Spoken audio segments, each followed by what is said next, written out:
This Rabbi Yaakov Wolbe podcast is sponsored by Fabuloso Household Care Rabbi Cleaner. Buster, Fill your home with joy. No ads on my podcast. This podcast is brought to you by Tyson's Face Tats. No Have ads. you ever wanted to look like... No sponsorships. Average Rabbi, please. Bill and Anthony's Daily Multivax. Order your 6-month supply with promo code TORCH for 10% Average off. Rabbi, no ads, no sponsorships, no promo codes. But this is how we make money. This is not how we make money. This is not how we make money. I will not subject my podcast listeners, the listeners that I love, the listeners that want to come hear Torah and hear words of wisdom and learn about their heritage and learn about Jewish history and learn about Jewish values and connect themselves with the Almighty and connect themselves with His Torah and deepen their bond with their soul. I'm not going to have readouts. Rabbi Basto, my dear colleague, I'm not going to do it. Rabbi Wolbe, we have bills to pay. So what's the other option? Is there anything else we could do? We need help. Oh, okay. Well, maybe we do something else. You see, most podcasts, they have to pay their bills. And they have ads, and they have readouts, and they have promo codes, and they have Dollar Shave Club, and Geico, and mattresses. I don't want to sell you mattresses. I want to give you what you come for. I want to give you Torah. I want to give you wisdom from the Almighty. I want to give you a connection with our glorious religion and glorious heritage. But we need to pay our bills. So what we do is that we don't do any ads. No ads. No matter how much the average rabbi, my colleague, Rabbi Busto, insists on doing ads, insists on doing these promo codes, none of that. We do an annual fundraiser, and that's happening right now. And the website for that is givetorch.org. Give, the word give, to give. Give your heart. Give your soul. Give a little boost, a little bit of love to Torch. GiveTorch.org. It's happening right now. Every donation is doubled. This is our only annual fundraiser. We do this once a year. Until next year, you're not going to hear about this. It's happening now. If you're hearing this right now, you should know that it's still active. Every donation is doubled. And yes, Rabbi Busto, he's insistent. He's insistent. Are you insistent? Well, if there's a better little solution. bit. I do like the multivax. Yeah, okay. Maybe we'll make a little exception for that. But no ads. That's the plan. We've done now podcasts since 2012. 12 years, and we're committed to this. We're committed to connecting Jews and Judaism locally in Houston and globally throughout our podcast and the many other digital offerings that we have here at Torch. We do one fundraiser a year, and we want your support. Visit givetorch.org right now. Press pause on the podcast. Press pause. Stop the podcast. GiveTorch.org. Make a donation, and then for the rest of the year, you are partnering with us. We're not going to bombard you with ads. We're not going to bombard you with fundraising emails every day, every week, every month. Once a year, we try to get everyone to give, everyone to contribute. If you appreciate our work, if you enjoy our work, if you want to support our work, if you want to support the great rabbis here at the Torch Center, Rabbi Busto, the average rabbi, and everyone else that's over here, and all the incredible work that we do here from the Torch Center, Houston, Texas, visit givetorch.org right now. And make a donation. Show us some love. We're not gonna drive you crazy. Make the donation. Of course, my email address is rabbiwolbe@gmail.com. And that website again, givetorch.org. This is a special edition of the Parsha Podcast because I really bit off more than I can chew in this episode. It's a very ambitious one. I hope we are able to pull it off. You listen to it and let me know if we do it, and send me an email, rabbiwolbe@gmail.com. This week we have Parshas Vayakhel. Normally, most years, ordinary years, Vayakhel is lumped together with Parshas Pekudei because this year is a leap year. We have 2 Adars. Therefore, the 2 Parshas are split up into 2. So this week we have Parshas Vayakhel, and next week we have Parshas Pekudei. And the sole subject of our Parsha is the Mishkan. This is really the 4th Parsha in a row that at least part of the Parsha is talking about the Mishkan. Parshas Teruma and Tetzaveh were entirely about the Mishkan. This week's Parsha, Vayakhel, next week's Parsha, Pekudei, entirely about the Mishkan, about the Tabernacle. And last week's Parsha, Parsha Kisisa, was half about the Tabernacle and half about the Golden Calf. This is a long way of saying that the Torah is really obsessed with the Mishkan, with the Tabernacle. And for us, we kind of have a hard time seeing what the fuss is all about.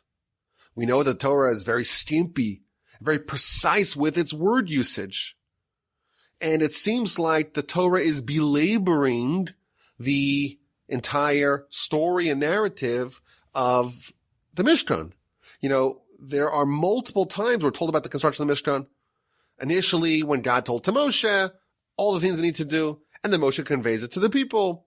And multiple times we read about the appointment of Bezalel, and then about the implementation, and then all the materials are repeated again and again, and then the actual construction. And next week we're going to have the totaling of the tallies of all the gold and all the silver, etc. Why is the Mishkan so central? Why is it such a focus? Why is there a need to repeat everything again and again? What are the lessons for us?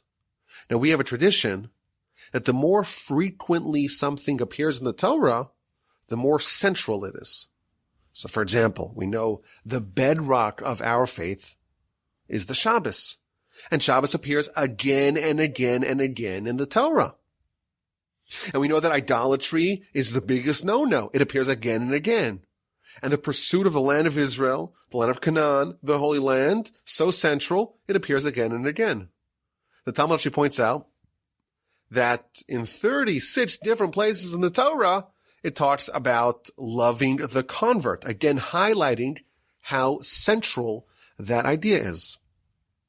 If we have 4.5 parshios dedicated to the construction of the tabernacle, we have to ask the question, what is so important? Why is this so central? Now we understand that in the past, they actually had a tabernacle, and eventually they had the permanent temple, and that was the centerpiece of Jewish life in Jerusalem. But we're reading the Torah in the 21st century, and there has to be something in the story, in the narrative of the Mishkan, of the tabernacle, that is very relevant, germane, and powerful to us. If the Torah is so obsessed with the tabernacle, it must mean that there's something incredibly fundamental about it. There's something that we, despite the fact that we don't have a temple or a tabernacle quite yet, there's something that we can learn from this as well. What is the lesson of the tabernacle at large? So I want to suggest 2 or maybe 3, depends how you count it, interrelated approaches to understanding what our relationship with the tabernacle is, or at least what it ought to be. And these ideas are going to demonstrate the centrality of the Mishkan and subsequently of the temple in our philosophy and our life view, our world view, the way we're supposed to structure our lives, the way we're supposed to focus our lives, the pursuits of our lives, what we're supposed to be after, what's the goal, what's the objective. We'll find very powerful, relevant, and even quite advanced ideas in the Mishkan from our Parsha that I think could help shape really what life is all about for us. In addition, we're also going to learn, in one of the approaches, a fascinating idea of how to unlock the hidden well springs of potential that we all have within us. And of course, if that's the only thing that would come away from this, we discover the secret to unlock the latent, hidden potential that we all have within us. If we can find a way to unlock that, we are golden. So let's begin. We're going to start off with the easier idea and move to the more subtle and esoteric ones. And again, I am fully acknowledging that some of these ideas are really big, and maybe we've bit off more than we can chew, but let's give it a shot. That's what we do here, after all, in the Torah Center, on the Parsha Podcast. So let's begin. Suppose I asked you a very simple question. What are we here for? What is the meaning of life? Why did the Almighty place us here? What are we trying to do? What does it look like when our mission is accomplished? These, of course, are basic questions that every thinking person will likely encounter in their lives. And we are bold enough to say that we know the answer.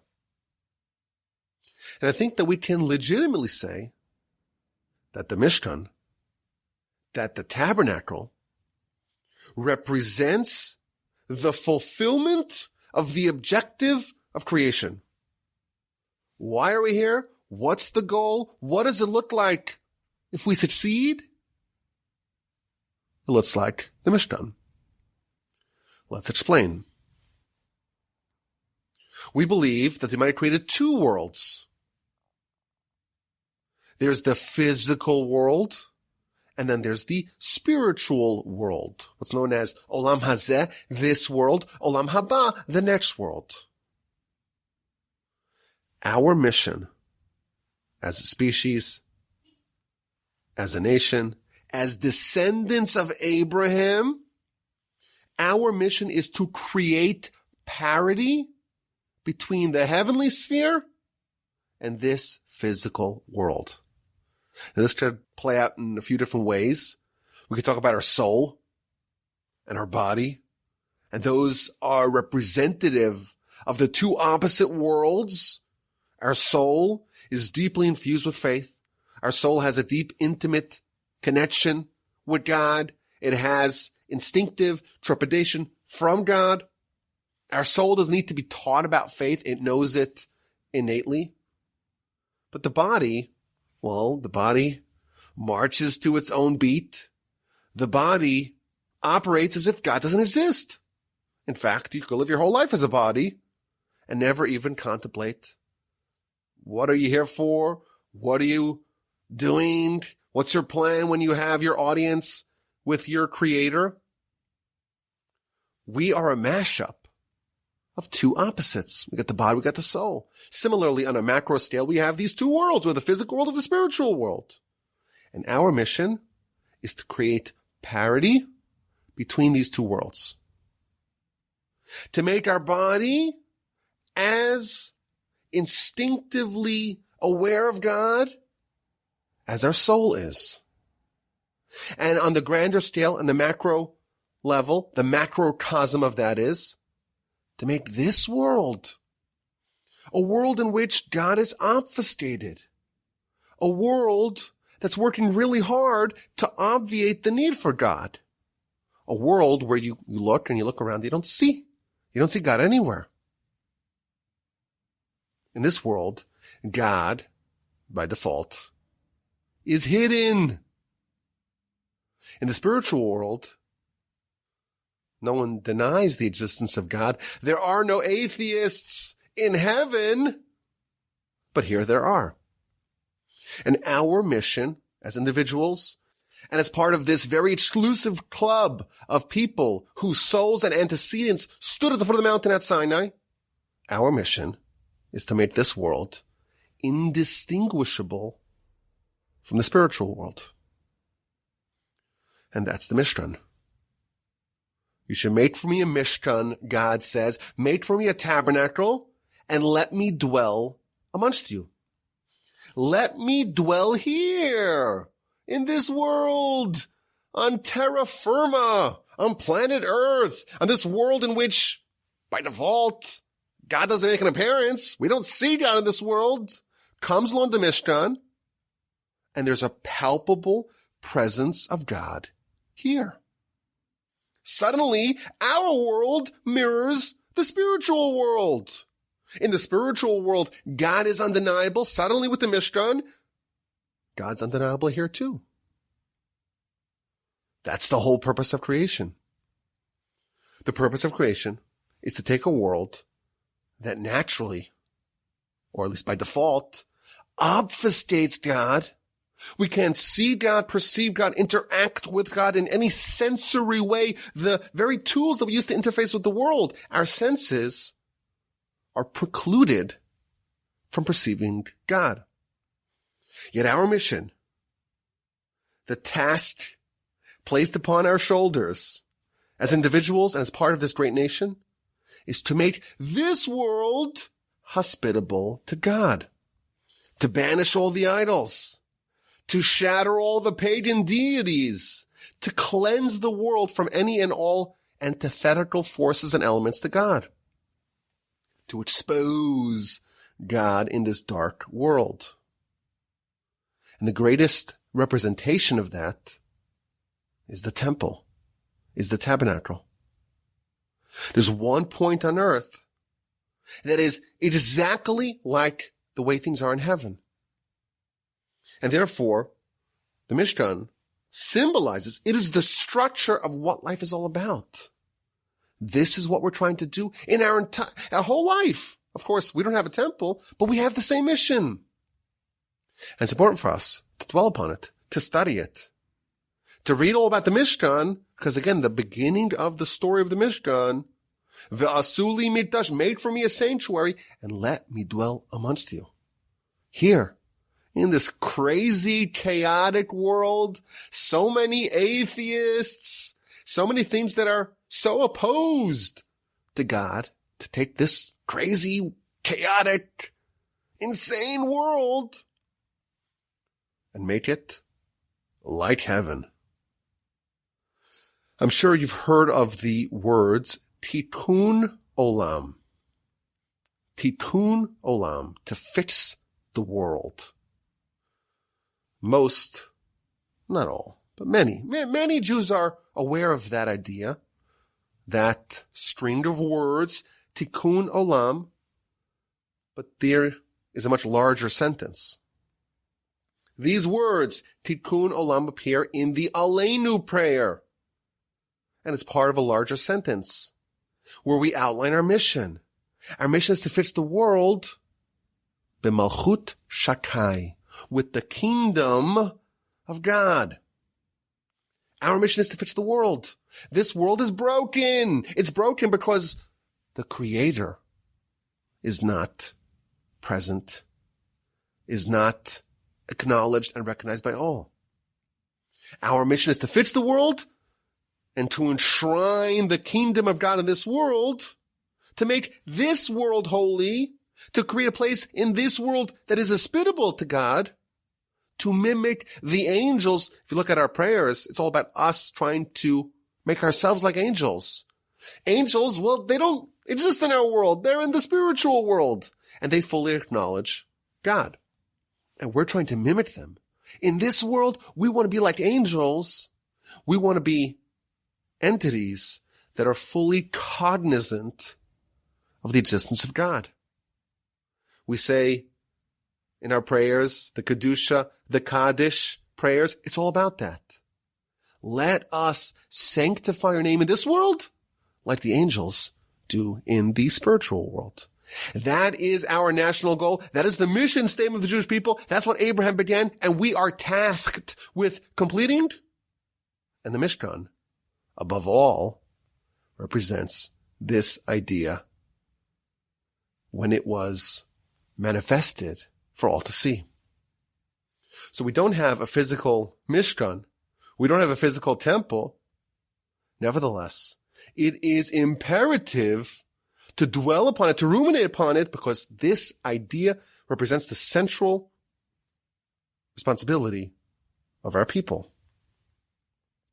When we started this Odyssey, we read the short but comprehensive mission statement of the Tabernacle that I mentioned earlier. Ve'asuli mikdash, make for me a sanctuary. Ve'shachanti b'socham. God wants to dwell here, in this flawed, fallible world, in this physical world full of all kinds of forces that oppose God. We are trying to carve out a spot where God feels welcome in. What an amazing idea. It's possible to make a domicile for God in this world. That's really the goal of our life. And it's most embodied by the tabernacle, and therefore it makes a ton of sense to dedicate a great deal of focus and attention and sections of the Torah to understand precisely how that is done. That's the first idea that we should think about when trying to understand what the Mishnah has to do with us. What does this tabernacle have to do with us? Let's take this a step further. Let's bring it a bit closer. Today, we don't have a temple. We don't have a tabernacle. I could say at least at the time of this recording. At the time of this recording, there's no temple, there's no tabernacle. And of course, we hope that the temple will be rebuilt speedily in our days. We yearn for its restitution. We pray for that every day. Of course, now we know why. This is the goal of creation, to bring God into a world where, by default, he is hidden. But nevertheless, even in our current state, there are some valuable insights for us, absent a physical tabernacle. There are insights for us from the tabernacle and its story. I want to read to you from the classic work of Jewish philosophy called Nefesh HaChaim. He says in section number 1, chapter number 4, the following short line. Vadai ikar inyan hakodesh v'mikdash. Certainly, the primary idea of the sanctuary, of the tabernacle, and the Almighty dwelling inside of it, the central idea, Hu Ha'adam, is man.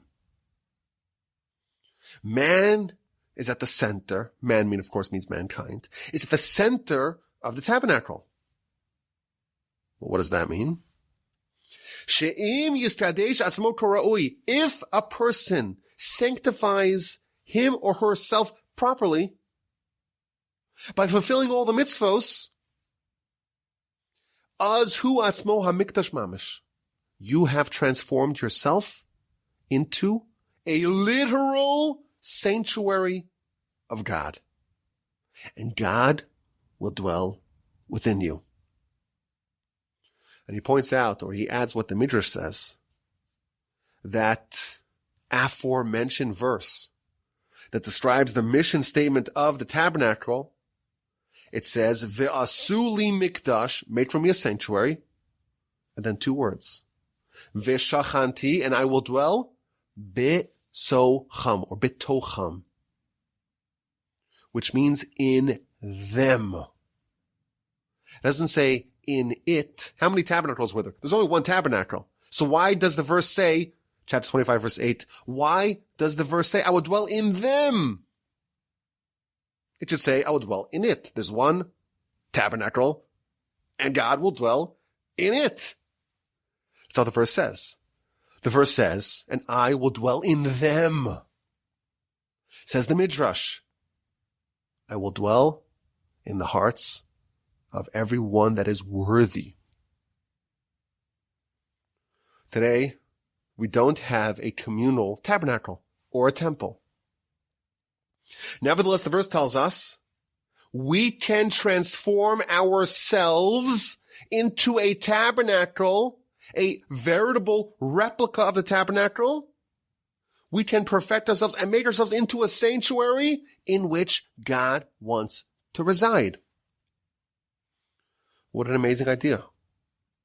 We can transform ourselves into being a vessel in which God can dwell. What are you? What do you stand for? What are you living for? The Torah is telling us that we can become a house, a vessel, in which God himself feels comfortable dwelling in. Just think about how uplifting just saying those words are. How uplifting is it? You, a human, an ordinary human with all kinds of problems and, insecurities and shortcomings and flaws. We're not angels, we're humans. In your short stint in this world, you can become something so big, so wonderful, so majestic, so powerful, so meaningful, that your heart can become a Mishkan. Your heart can become a seat of God, a seat for God in this world. You could fulfill the exact same function that the Mishkan served. God says, make me a Mishkan, make me a Mikdash, make me a sanctuary. So, of course, on one level, he's speaking to the people that are there. Moshe is telling the Jewish people thousands of years ago to build this structure. Says the Midrash, there's something else happening here. He's speaking to us. He's telling us, make yourselves into a sanctuary. And I will dwell, bisocham, I will dwell amongst you in the individuals who accomplish that. The individuals who succeed in making themselves into a vessel worthy of harboring God, those people will become domiciles for God, will be residents for God, will be seats in which God can dwell. What an amazing idea. An idea that can literally change our lives. Our heart has the same potential as everything outlined in these parshios. And God's telling us, God's urging us, God's coaching us, He is exhorting us, build it. If you build it, I will come. Build for me a sanctuary. Even absent a communal sanctuary, build for me a personal sanctuary, and I will dwell inside of it. Now, it's interesting that the Nefesh HaChaim tells us that that is the function of the mitzvos. We have the 613 mitzvos, and the Talmud tells us that that is a perfect replica of the human.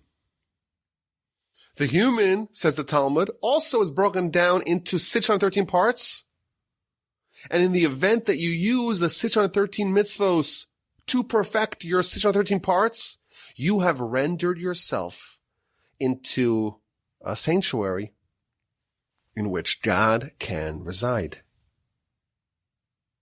Equivalent to the instructions to construct the Mishkan, the Tabernacle, on a communal level, on a national level, every individual is being told that you can make a personal sanctuary for God inside your heart. An amazing idea. An empowering idea. We don't need to remain small, flawed, imperfect humans forever. We have the tools to make something out of ourselves, to make ourselves into a vessel worthy of harboring God. It's a crazy idea, but what an empowering idea. Think about what kind of a legacy we can build for ourselves. We can make ourselves into a Mishkan. Now, the Kabbalists, they talk all about how the actual layout of the Mishkan mirrors a human body. That's, of course, very Kabbalistic. And we know that here at the Torch Center, we're simpletons. We're commoners. We're lay people. We don't know much about the Kabbalistic idea. But the Kabbalists really take this to its kind of the natural evolution of this idea. The ark represents the brain, and the menorah is one eye, and the shulchan, the table, is the other eye, and then there's the mouth, and again, very advanced Kabbalistic ideas. But the principle is we can become a Mishkan as well. What an amazing idea. But let's expand this a bit further. And this is the third concept, the third framework of the Mishkan that can change our lives. To build a tabernacle, well, that was a monumental achievement. Of course, on many levels. We read about the intricate work that had to do with wood and with all kinds of metal and embroidery, incredibly exquisite and beautiful creations that needs, of course, tremendous craftsmanship. How do you produce these incredible vessels? You need really highly specialized skills. All this fine, intricate work, this metallurgy, this woodworking, this weaving and embroidery and sculpting. And we had the Ramban already last week's parsha, who says that when Bezalel was nominated, the verse says, "Hey, look, behold, I'm calling Bezalel. He's the one who's going to do it." And the Ramban explains because Bezalel, just a few months prior, he was a slave. Slaves don't deal with these kinds of work. Slaves aren't artisans. They're schlepping cement and doing very coarse physical manual labor. Yet somehow Bezalel, together with his lieutenants, are doing the most fine work of craftsmanship and artisanry. Is that a word? I don't know if that's a word. Let's scratch that from the record. Acting like very gifted, specialized artisans. What an incredible thing to behold. Behold, look, see, amazing miracle. Maybe even a greater miracle than all the miracles is that there were people who were capable of doing that. The Talmud, in fact, has a great series of stories in the book of Vayakhel, page 10b, where some of the vessels and appurtenances of the temple were damaged, and they took it to the repair shop, and they went to the best craftsmen in all of Egypt, in Alexandria, and they tried to fix it, and they went up to fix it. And it's an amazing thing. What a wondrous thing that the highly trained craftsmen were not quite as talented as Bezalel and his lieutenants, who were only a few months removed from being slaves in Egypt. So if we think about the Mishkan as an incredible engineering achievement, it's, of course, a sight to be seen, a sight to behold. But if you think about the spiritual accomplishment of the Mishkan, it's also an incredible achievement. These people created a dwelling place for God. It was a venue in this world where the Almighty and His presence, whatever exactly that means on a theological level, the Almighty dwelled in this building. How did the nation pull this off? How do you build a sanctuary for God? What goes into the construction of a domicile for God, for the Almighty in this world? So I want to share with you a life-changing Ramban. If this is the only takeaway from this Parsha podcast, I think you've got your money's worth, even if you made a very generous contribution to our fundraiser at givetorch.org. The Ramban says something incredible. The verse tells us Moshe gathers the whole nation, and he's speaking to the whole people, and he's telling them, go gather donations of all the gold and the silver and the copper and the various kinds of wool and goat's hair, etc. The wood, we know the list has been repeated many times.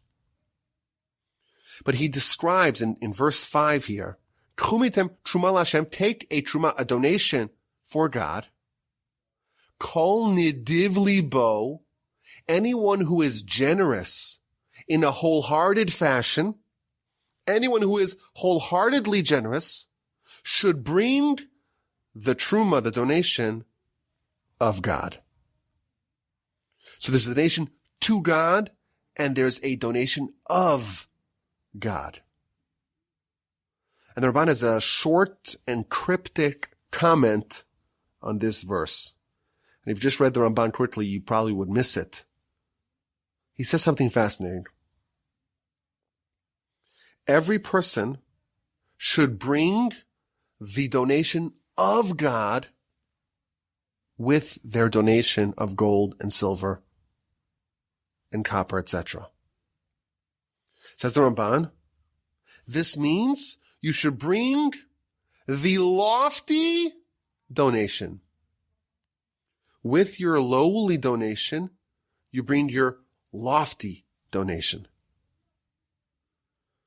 And then he says, this is similar to when the daughter of Pharaoh saw Moshe, the baby, in a box floating on the Nile, and she opened up the box and she saw him with the boy. And Rashi there tells us that she saw the divine presence with the boy. That is a reference to this lofty, elevated gift of God. What he's saying is something fascinating. How did they get the divine presence into the tabernacle?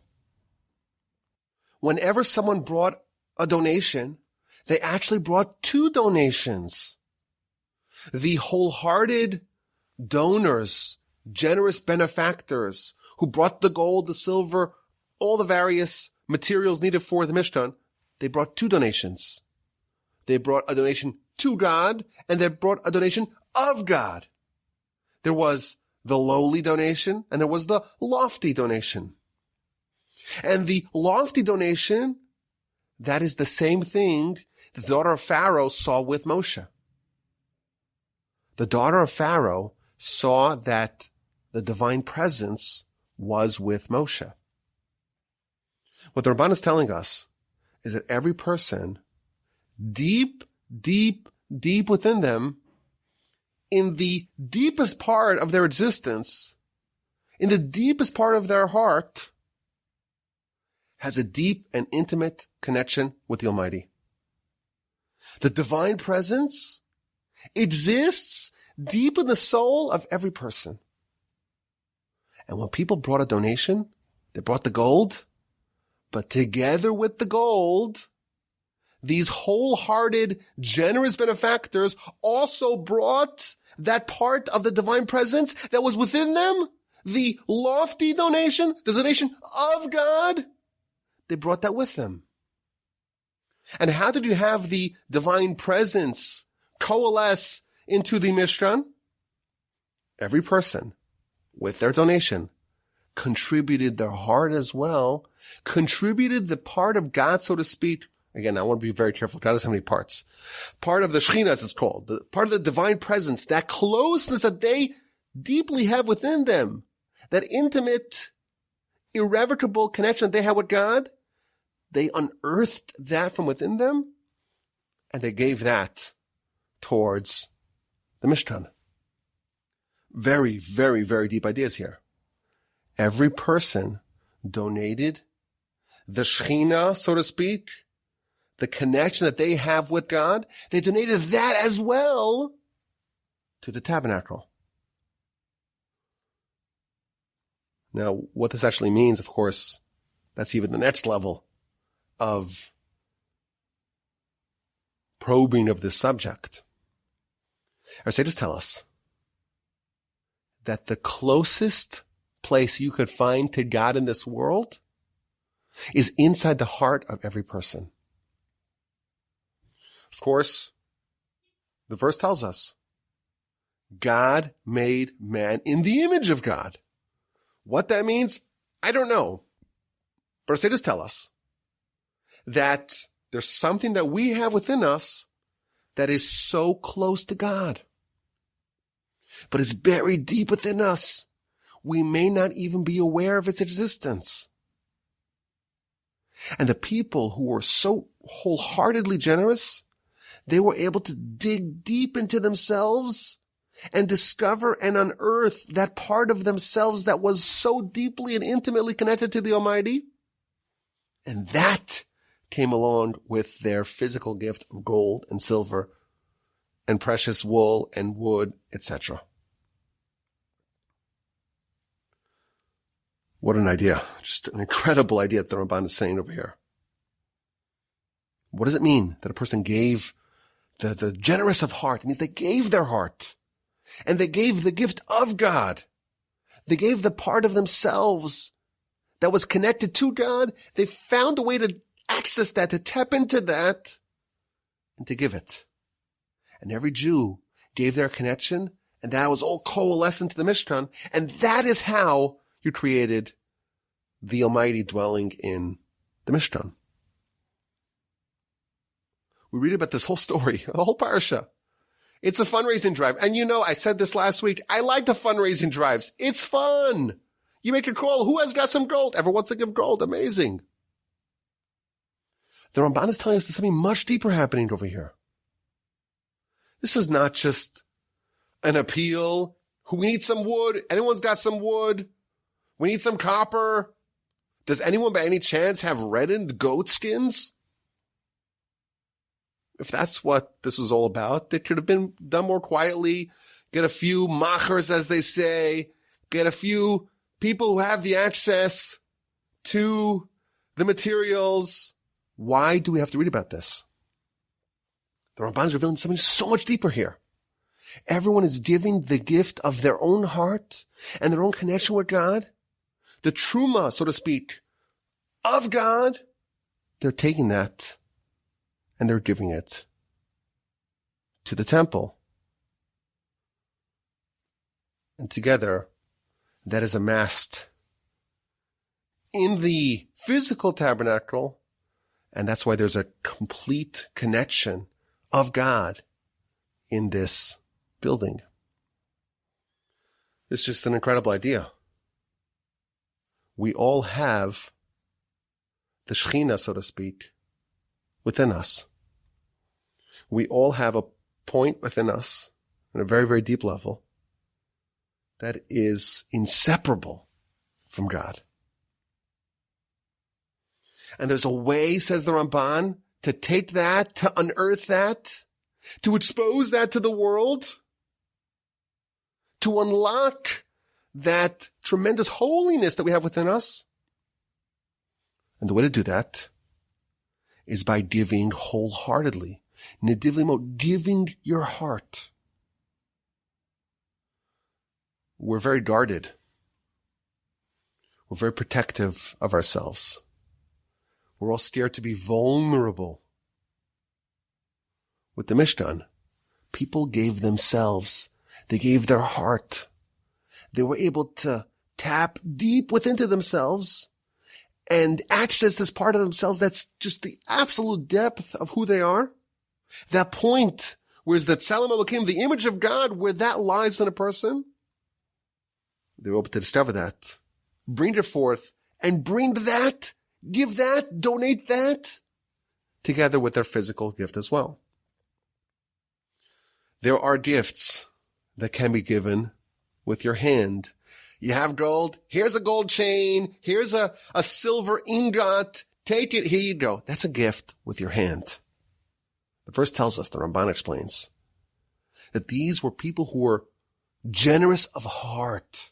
Yes, they gave the physical gifts as well, but they gave their heart as well. And that gift of the heart constituted the presence of God in the tabernacle.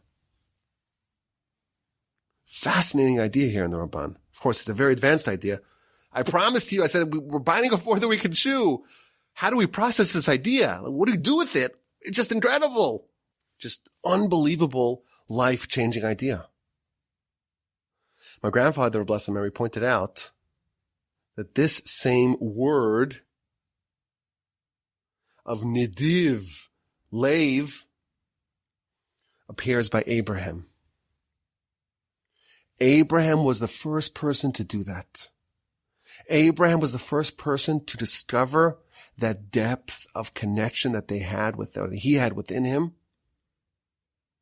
And really the way that we change and the way that we become great and the way that we transform ourselves and the way we are able to accomplish change in our lives and we're able to really tap into our potential and unearth all of that greatness within ourselves is by following this idea of discovering what's within us on the deepest level.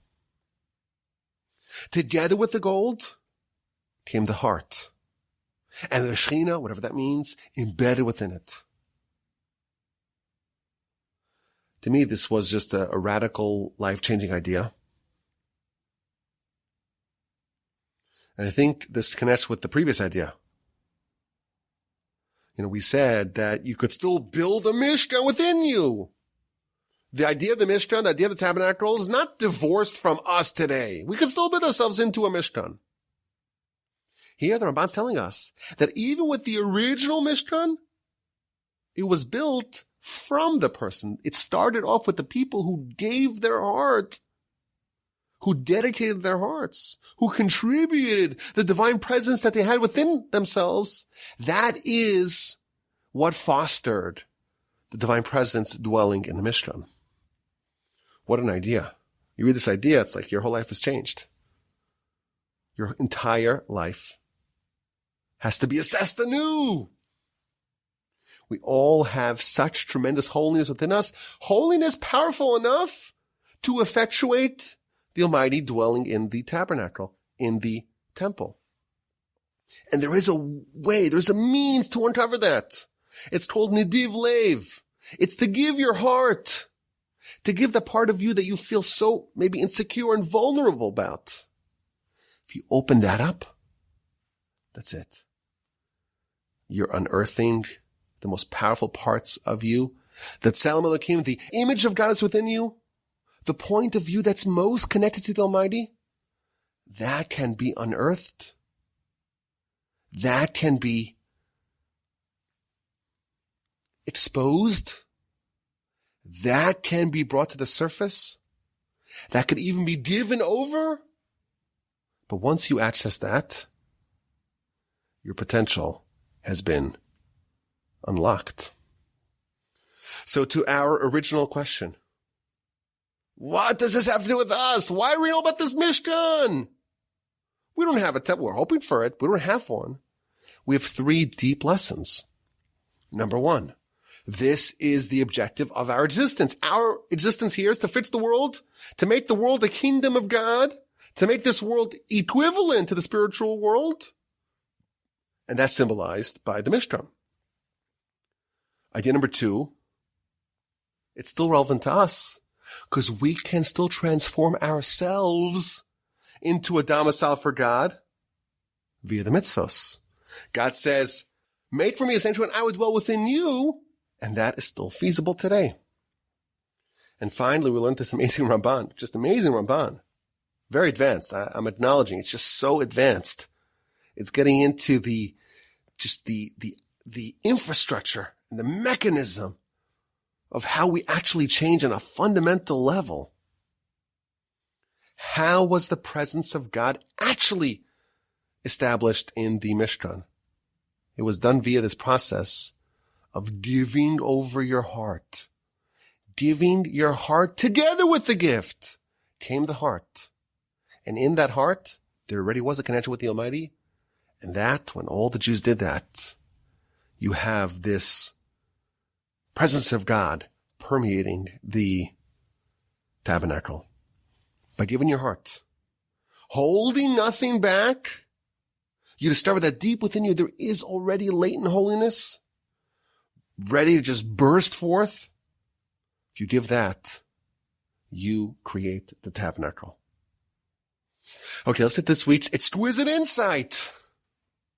I feel like what we just did in the actual main segment, it's still so advanced. I'm acknowledging that I really want to spend more time thinking about it because it's just such a life-changing idea, but the show must move on. We have to get to this week's exquisite insight. But please, if you have some more understanding of this Ramban, send me an email, rabbi@wajima.com. Okay, before we begin the exquisite insight, I have to add something. I'm speaking now into my phone, so if this does not sound like the usual crisp recording, it's because I left the Torch Center, I got home, And I spoke to my brother in Israel, my brother Eli in Israel, who runs a yeshiva. And I was telling him over what I said in the podcast. I said, I just recorded the podcast in the Torch Center, and now I'm home. I'm going to edit it and prepare it and release it tonight. And I told him what I said, and he added something that I thought was so germane and interesting. I said, you know what? It doesn't sound as good when I record on my phone. This is how I used to record in the past, but I don't have my microphone. I'm in my house. I'll say it anyhow, and I'll add it in, and you'll forgive me if the audio quality is a bit poor. He told me that the great Rabbi Chaim Kanievsky, who's widely considered acknowledged to be the greatest rabbi in the world, he has lots of petitioners. People come and they ask him for blessings, and they ask him for advice, and they ask him to pray for them. If someone, God forbid, sick, they would write him a letter and say, could you please pray for this person? So every day he gets lots of letters in the mail. He's still alive today, one of the greatest rabbis of the last 100 years. He's still alive, lives in Israel. Every day he gets hundreds of letters in the mail of people pouring out their hearts to him. And my brother tells me that Rabbi Kanievsky does not allow his family to throw those letters out. Those letters have to be buried as if they are books of the Torah. That's what he tells me. Why? Because the people who write them, they pour their heart out. And it has a little bit of their soul in this letter.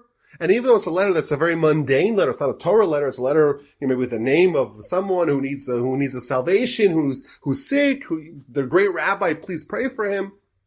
Nevertheless, these letters have the soul. They have the heart of the people within it, and therefore they have to be buried as if it is a religious article, like a pair of tzitzis, or piece of tzitzis, or part of a tefillin, or part of a Torah book. It needs to be buried in that fashion. So he added, I thought it was really interesting, so I apologize for interjecting this. I'm going to stick it in post, but I thought it was worthwhile. I thought it was interesting. Okay, let's get back to the podcast and enjoy the exquisite insight. Okay, so this week's exquisite insight comes courtesy of the tiar, the laver, which is the basin, the water basin that had the water in which the Kohanim washed their hands and their feet. The end of our Parsha tells us, this is chapter 38, verse 8, that the tiar was made out of mirrors. It was mirrors of legions. So Rashi tells us, just an incredible Rashi, that when there was this fundraising call to bring the gold, the silver, and the copper, so the Jewish women came with their copper mirrors. And these are the mirrors that they used to beautify themselves, to put on their makeup. And Moshe gets it, and Moshe says, this is not appropriate. This is what the women use to beautify themselves. And they make themselves more beautiful and more attractive and more desirable by men. This doesn't really fit in to the ethos here of the Mishkan, because this is there to encourage the Yetzer Hara. And he said, maybe you shouldn't bring this as a donation. And the Almighty tells him, no, you have to accept it. Not only are these copper mirrors tolerable, they are my favorite. They are the best. There's nothing that I cherish more than these copper mirrors. Why? Because these are the mirrors of the legions. Through these mirrors, the women will beautify themselves. And they will be more attractive to their husbands. And even though they're working in Egypt and they're tormented and they're slaves, nevertheless, they see their attractive wife, and that makes them excited to spend time with them. And eventually, as a result of that, there are legions of Jews being born. And therefore, God says, no, you have to take these copper mirrors. And Moshe took them and made them into the tiar, the laver in which the water was contained. So this is just a fascinating exchange here featured in Rashi. But what I find most interesting about this is how Moshe and the Almighty had diametrically polar opposite reactions. Moshe thought to disqualify these copper mirrors. This is disgusting. This is for the Yetzer Hara. This is inappropriate. You can't bring this to the Mishkan. And God says, no. Not only is it tolerable, it's okay. These are my favorites. There's nothing better. This I cherish above all. What is the essence of the disagreement between God and Moshe? Why did Moshe say it's a big problem, you can't bring it? And God says, no, it's the best. So I think the answer is, let's frame it from this angle. The Talmud in the book of Sukkah on page 52a quite memorably tells us as follows. In the future,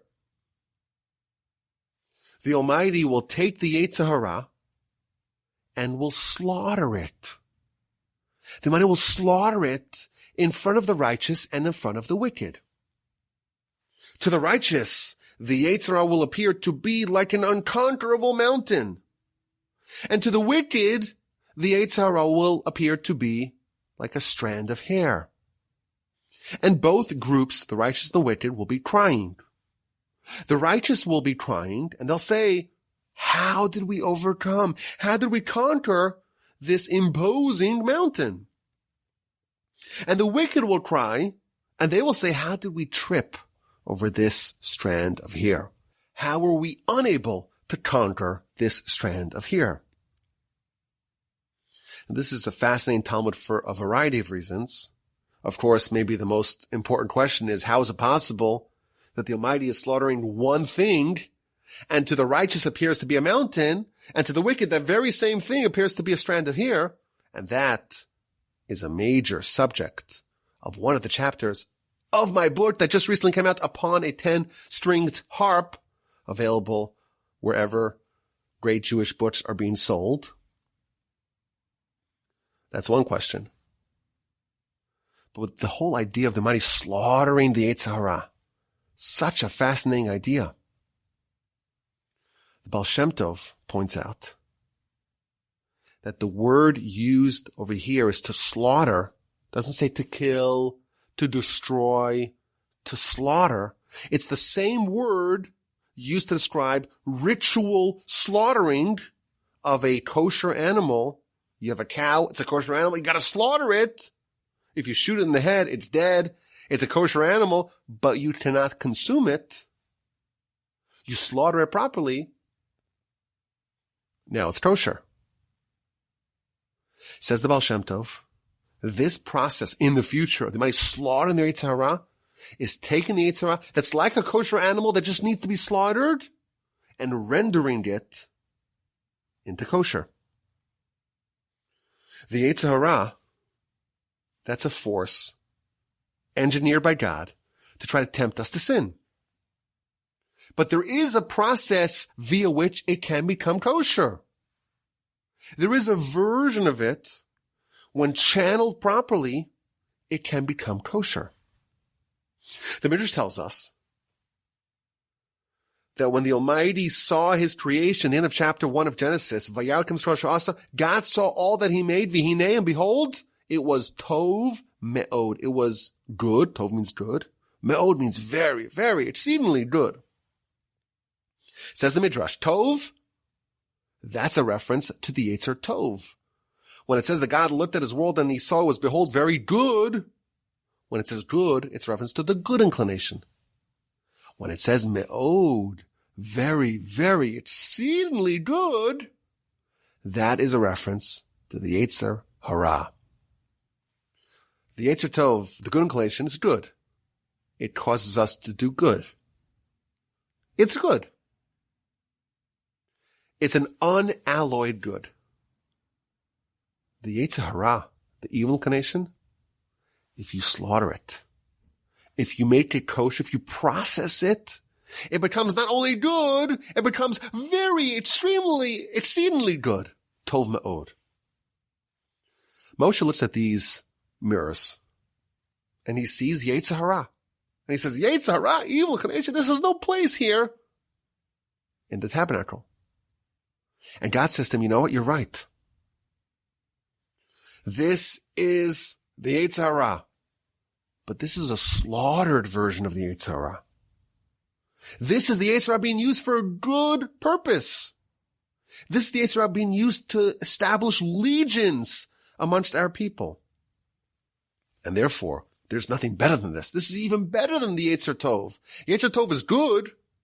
The Yetzer Hara, the evil inclination, when done properly, when slaughtered, when channeled properly, is even better. Moshe says, this is something I don't want, this is bad. God says, no, this version of this thing is the best. I cherish this more than any other. And therefore, indeed, it was used in the Mishkan. But I'm thinking perhaps this is really what the Tabernacle is all about.